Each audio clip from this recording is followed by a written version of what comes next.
नमस्कार दोस्तों, हमारे YouTube channel study with Arun Prajapati में आप सभी का स्वागत है। और आज फिर हम लेकर आए हैं लगभग 50 प्रश्नों की एक श्रृंखला जो कि आने वाले सभी एग्जाम्स के लिए महत्वपूर्ण है। तो चलिए स्टार्ट करते हैं। जनरल नॉलेज यानी कि जीएस से रिलेटेड सभी ये प्रश्न। सबसे पहला प्रश्न है हमारा, विश्व का ऐसा महाद्वीप जिससे भूमध्य रेखा, कर्क रेखा और मकर रेखा तीनों रेखाएं गुजरती हैं। तो ऐसा कौन सा महाद्वीप है? ऐसा महाद्वीप है अफ्रीका महाद्वीप।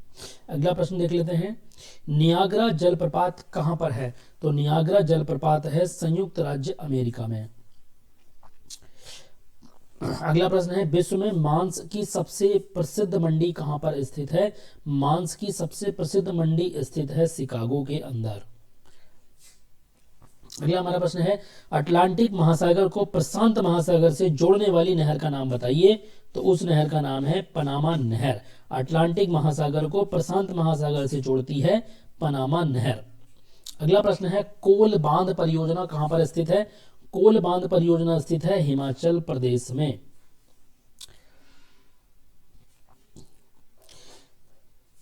अब कुछ प्रश्न जो है मध्यकालीन भारत से हैं, तो देख लेते हैं। भारत का पहला मुस्लिम आक्रमण किसने किया था?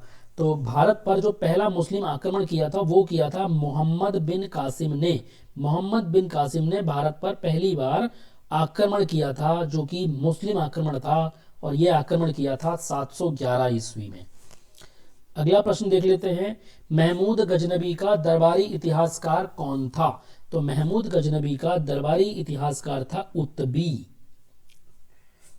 अगला प्रश्न है, महमूद गजनबी के साथ आने वाला मुस्लिम विद्वान कौन था? महमूद गजनबी के साथ आने वाला मुस्लिम विद्वान था अल बरूनी। अगला प्रश्न है, मोहम्मद गौरी को पराजित किया था? मोहम्मद गौरी को पराजित किया था भीम सेकंड ने।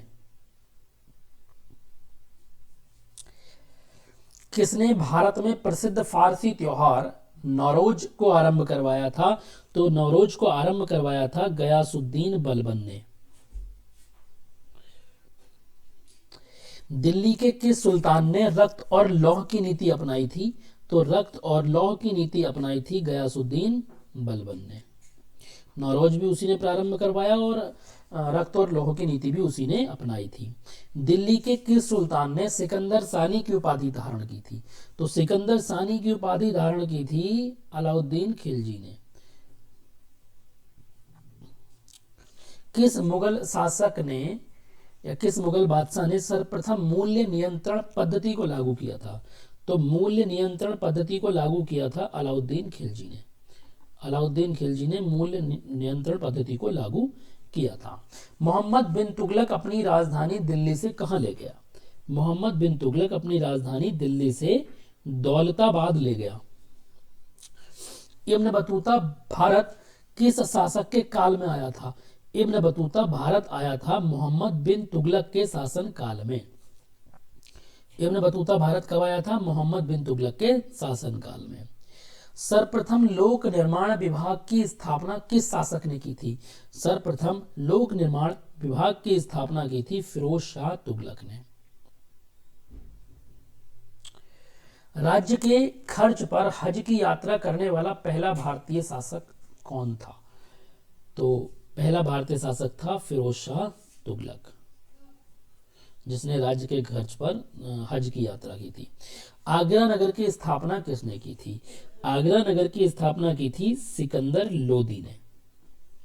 अगला हमारा प्रश्न है, गुलरुखी उपनाम से कौन कविताएं लिखता था? गुलरुखी नाम से जो कविताएं लिखता था वो लिखता था सिकंदर लोदी।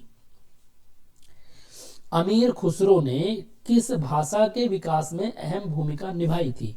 तो अमीर खुसरो ने खड़ी बोली के विकास में अहम भूमिका निभाई थी। अगला हमारा प्रश्न है, सल्तनत काल की प्रसिद्ध मुद्रा थी?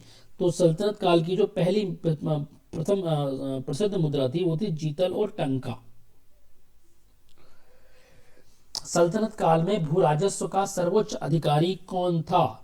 तो चौधरी था भू राजस्व का सर्वोच्च अधिकारी। भारत में सर्वप्रथम किसने इक्ता प्रथा चलाई थी? इक्ता प्रथा चलाई थी इल्तुतमिश ने। ई फॉर इक्ता और ई फॉर इल्तुतमिश। किताब उल हिंद की रचना किसने की थी? किताब उल हिंद की रचना की थी अल बरूनी ने। किस वाद्य यंत्र को हिंदू मुस्लिम वाद्यों का सर्वश्रेष्ठ मिश्रण माना जाता है? यह माना जाता है सितार को। सल्तनत काल में विदेशी यात्रियों के भारत आने का सही क्रम क्या था? तो इनका सही क्रम देख लेते हैं।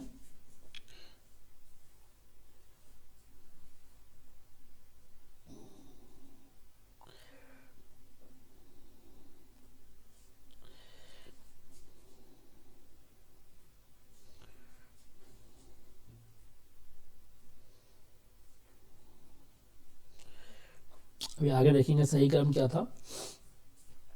उगते सूरज का देश किसे कहा जाता है? जापान को कहा जाता है। ये प्रश्न कुछ छूट गए थे, वो वाले हैं। भारत की सबसे ऊंची चोटी केटू या फिर गार्डविन आस्टिन इसका नाम है। विश्व का सबसे बड़ा महाद्वीप एशिया है। छोटा महाद्वीप ऑस्ट्रेलिया है। और लैंड ऑफ ओल्ड नाइट सन कहा जाता है नॉर्वे को।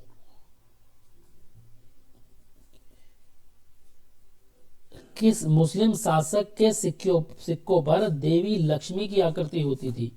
तो वो मुस्लिम शासक कौन था? मोहम्मद गौरी। मोहम्मद गौरी के सिक्कों पर देवी लक्ष्मी की आकृति होती थी। गुलाम वंश का संस्थापक कौन था? गुलाम वंश का संस्थापक था कुतुबुद्दीन ऐबक, जिसने 1206 के अंदर राज स्थापित किया और 1210 तक शासन किया, 4 साल तक। दिल्ली का प्रथम मुस्लिम शासक कौन था? दिल्ली का पहला मुस्लिम शासक था इल्तुतमिश। किस वंश के सुल्तानों ने सबसे अधिक समय तक देश में राज किया? तुगलक वंश। भारत में पोलो खेल का प्रचलन किया था तुर्कों ने। दिल्ली के किस सुल्तान ने ब्राह्मणों पर भी जजिया कर लगाया था? तो ब्राह्मणों पर भी जजिया कर लगाया था फिरोज शाह तुगलक ने। बाजार नियंत्रण प्रथा सर्वप्रथम किस शासक ने लागू की थी? बाजार नियंत्रण लागू किया था अलाउद्दीन खिलजी ने। बहमनी राज्य की स्थापना किसने की? अलाउद्दीन हसन बहमन शाह ने, या इसका नाम हसन गंगू भी था। जौनपुर नगर की स्थापना किसने की? फिरोज शाह तुगलक ने जौनपुर नगर की स्थापना की और मोहम्मद बिन तुगलक की स्मृति में की थी ये। कृष्णदेव राय के दरबार में अष्ट दिग्गज कौन थे? 8 तेलुगु कवि थे जो दिग्गज थे कृष्णदेव राय के दरबार में। प्रसिद्ध विट्ठल मंदिर जिसके 56 तक्षित स्तंभ से संगीत में स्वर निकलते हैं, कहां पर स्थित है? वो स्थित है हम्पी के अंदर। इसका निर्माण कृष्णदेव राय ने करवाया था।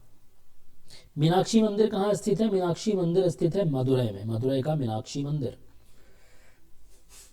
चार मीनार का निर्माण किसने करवाया था? चार मीनार का निर्माण करवाया था कुली कुतुब शाह ने। प्रसिद्ध विरूपाक्ष मंदिर कहां पर स्थित है? विरूपाक्ष मंदिर स्थित है हम्पी के अंदर। सर्व कर का संबंध किससे है? सिंचाई पर लगाया जाने वाला कर था ये सर्व कर। सर्व जो था वो सिंचाई पर लगाया जाने वाला कर था। अभी जो हम बात कर रहे थे कौन कौन व्यक्ति पहले आया था, तो सबसे पहले जो आया था वो अलबरूनी आया था, उसके बाद इब्न बतूता आया था, उसके बाद टेवर नियर आया था, उसके बाद मनुची सबसे बाद में आया था। अगला प्रश्न है हमारे पास, किस मध्यकालीन भारतीय लेखक ने अमेरिका की खोज का उल्लेख किया है? तो अमेरिका की खोज का उल्लेख किया है अबुल फजल ने।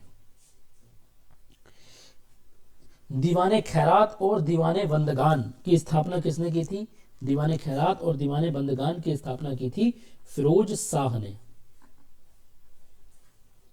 रहला के लेखक कौन है? रहला के लेखक हैं इब्न बतूता।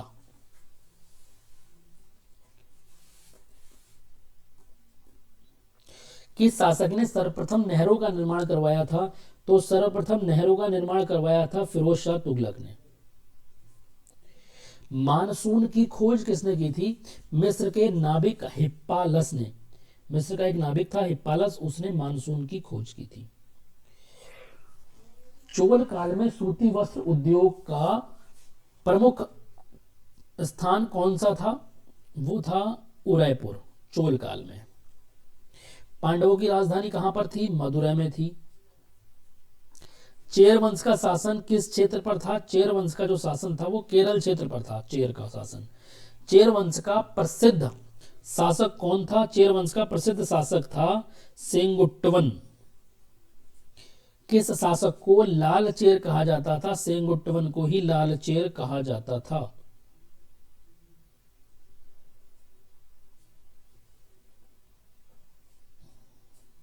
इसी के साथ हमारे ये जो महत्वपूर्ण प्रश्न थे उनकी जो श्रृंखला है वो समाप्त होती है।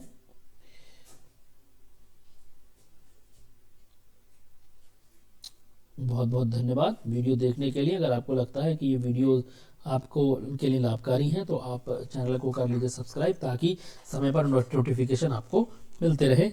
धन्यवाद।